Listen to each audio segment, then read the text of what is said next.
So welcome to the Seattle Seahawks schedule prediction. Y'all know it's the home team, so let's just go straight at it. Week 1, we got to get it over with, man. You know, I lost Sean, man. Our stepchild, man. Our worst child, but yes, our loving child comes back home. We play the Denver Broncos. We know what it is, and I believe it's going to be a close game, but obviously we're going through a lot right now as far as the rebuilding process. Whoever the quarterback is, we starting 2 rookie tackles as far as left tackle, right tackle. I mean, it's going to be a mess against Russell Wilson and the Denver Broncos, so we're going 0-1. All right, we're going to go 0-1 week number 1. Week number 2, we travel to San Francisco. I think the 49ers got probably one of the best roster in the whole NFC, man. I think they're a deep playoff team. I think they're a Super Bowl team, they're a Super Bowl roster, and the Seahawks are a rebuilding roster, so it just don't go. Their teams are going 2 different directions. 0-2, L for the Seahawks starting this season 0-2. Week number 3, the Seahawks take on the Atlanta Falcons. Both teams are basically in the same direction right now. They're both searching for identity, and they're both searching for the right quarterback. They both got a bandit right now as quarterback. So in a situation like that, I like the Seahawks at home. I like Pete Carroll and those guys. You know, I think it's going to be the defense is going to step up. It's going to cause a lot of chaos for Mariota. So look for the Seahawks to get their first victory against the Atlanta Falcons. Week number 4, travel on the road to take on the Detroit Lions. I think it's going to be a tough battle right here, man. I think it's going to be a low-scoring battle, but I give the edge to the Seattle Seahawks. I'm going back-to-back victories. I'm leaving Motown with a W. Week 5, they travel to go to New Orleans and play the Dennis Allen-led New Orleans Saints, yes, with Jameis Winston. One thing I can tell you, man, the Seahawks just don't play well against the New Orleans Saints. It don't matter if it's in New Orleans, it don't matter if it's in Seattle. They just don't play well. And I think Dennis Allen, those guys and those defense is going to cause chaos from whoever the quarterback is going to be for the Seahawks at this juncture. So look for the Seattle Seahawks to basically get annihilated. Yes, I really think it's going to be an ugly games against New Orleans in New Orleans. L for the Seahawks. Week number 6, at home, taking on Kyler Murray and the Arizona Cardinals. Once again, it's another L, man. So you all just get used to this, man. It's going to be an L season. It's going to be a whole bunch of L's. So now against the Arizona Cardinals, they're going to lose, man. The Cardinals they just got too much firepower for the Seahawks. So there's too much firepower, too many Kyler Murray, man. It's just too many Arizona Cardinals. L for the Seattle Seahawks. Week 7, they travel to the Los Angeles Chargers to play against Justin Herbert and company. The Chargers the Chargers are a hell of a team, dog. It's going to be another L for the Seahawks. I don't think this is going to be it's not a good matchup roster-wise. The Chargers think about going to the playoff and making a deep playoff run, while the Seahawks are trying to lose all the games they can so they can get the next best quarterback in the NFL draft. L for the Seahawks against the Los Angeles Chargers.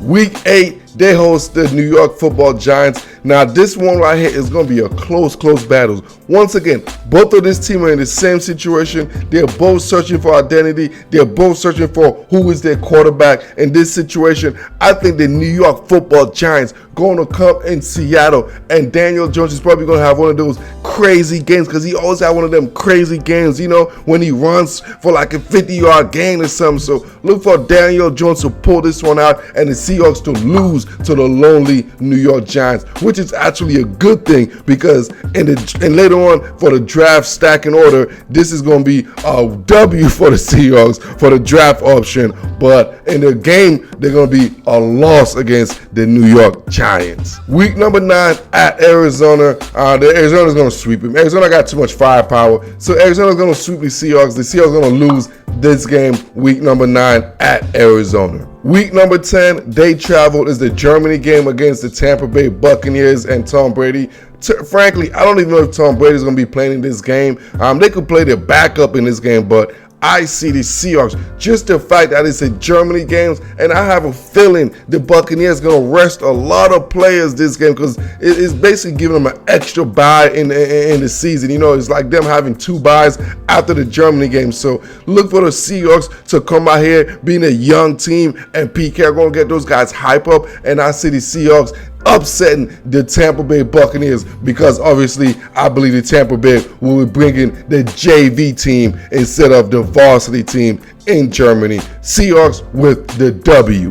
Week number 12, They host the Las Vegas Raiders. The Raiders are a better team. The Raiders got a better roster. I think they're going to be physically, as far as the offensive line, they're going to dominate the Seahawks defensive line. So looks like this will be an ugly game coming from the bye week and the continuation of the Seahawks season. Another L for the Seattle Seahawks. Week 13, they travel to the Los Angeles Rams. We know Sean McVay owns Pete Carroll. Russell Wilson's ain't here no more, so Aaron Donald could just now eat up some other quarterback. It could be Geno Smith. It could be Drew Luck, whomever the quarterback is. Aaron Donald might get like 7 sacks this game. So one thing I know is the Seattle Seahawks are going to take another L on the road against the Los Angeles Rams. Week 14, playing the Carolina Panthers, man, and the Seahawks going to win this game.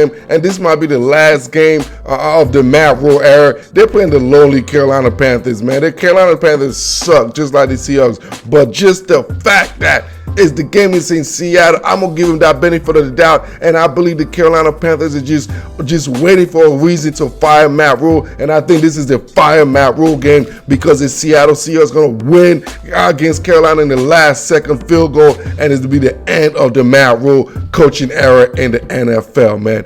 W for the Seattle Seahawks. Week 15, taking on the San Francisco 49ers. This is a bad situation right now. These two teams are going in two different directions. 49ers are looking at winning the championship. The Seahawks are looking at winning the next great college quarterback. So look for the Seahawks to get embarrassed, take an L against the San Francisco 49ers. Week 16 at Kansas City. This is a mismatch. Look for the Chiefs to dominate this game and the Seahawks to lose big in Kansas City. L for the Seattle Seahawks. Week 17, they host the New York Jets, and I believe they're going to take an L this game too, man. I know my man Robert Salah, my guy Salah is going to be coaching for his coaching life right here, man. And I just think they're going to do just enough. Salah is going to do just enough to beat the Seahawks because, frankly, Zach Wilson is probably better than anyone they have in the Seahawks roster right now, man. So Seattle taking an L versus the New York Jets.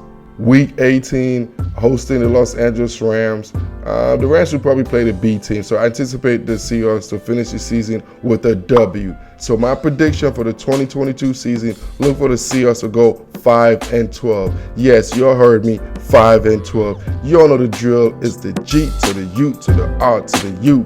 Like this, love this, share this, and I am out.